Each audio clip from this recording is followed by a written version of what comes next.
مومنوں کو چاہیے کہ مومنوں کے سوا کافروں کو دوست نہ بنائیں، اور جو ایسا کرے گا اس سے اللہ کا کچھ عہد نہیں۔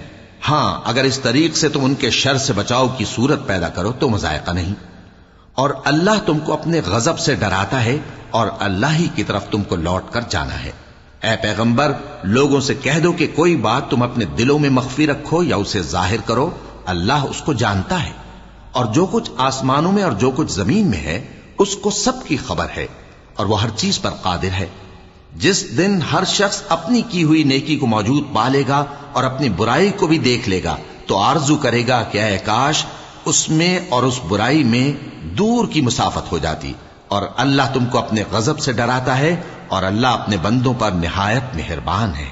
اے پیغمبر، لوگوں سے کہہ دو کہ اگر تم اللہ کو دوست رکھتے ہو تو میری پیروی کرو، اللہ بھی تمہیں دوست رکھے گا اور تمہارے گناہ معاف کر دے گا، اور اللہ بخشنے والا ہے، مہربان ہے۔ کہہ دو کہ اللہ اور اس کے رسول کا حکم مانو، پس اگر وہ نہ مانے تو اللہ بھی کافروں کو دوست نہیں رکھتا۔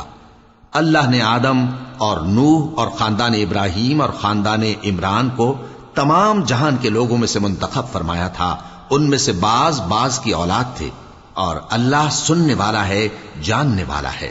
وہ وقت یاد کرنے کے لائق ہے جب عمران کی بیوی نے کہا کہ اے پروردگار، جو بچہ میرے پیٹ میں ہے میں اس کو تیری نذر کرتی ہوں، اسے دنیا کے کاموں سے آزاد رکھوں گی، تو اسے میری طرف سے قبول فرما، تو سننے والا ہے، جاننے والا ہے۔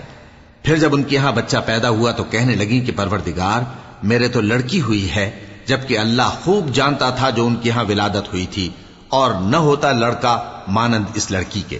اور کہنے لگی میں نے اس کا نام مریم رکھا ہے، اور میں اس کو اور اس کی اولاد کو شیطان مردود سے تیری پناہ میں دیتی ہوں۔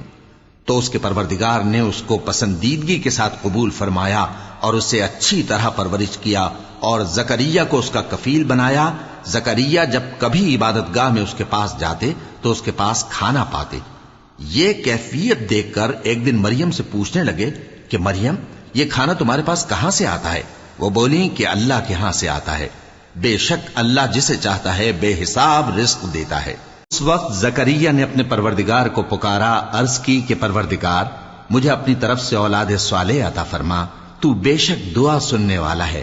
چنانچہ وہ ابھی عبادت گاہ میں کھڑے نماز ہی پڑھ رہے تھے کہ فرشتوں نے آواز دی کہ زکریا، اللہ تمہیں یحییٰ کی بشارت دیتا ہے، جو کلمۃ اللہ یعنی عیسیٰ کی تصدیق کریں گے اور سردار ہوں گے، اور عورتوں سے رغبت نہ رکھنے والے، اور ایک پیغمبر یعنی نیکوکاروں میں ہوں گے۔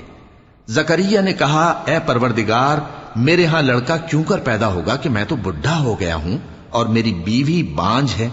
فرمایا، اسی طرح اللہ جو چاہتا ہے کرتا ہے۔ زکریا نے کہا کہ پروردگار، میرے لیے کوئی نشانی مقرر فرما دے۔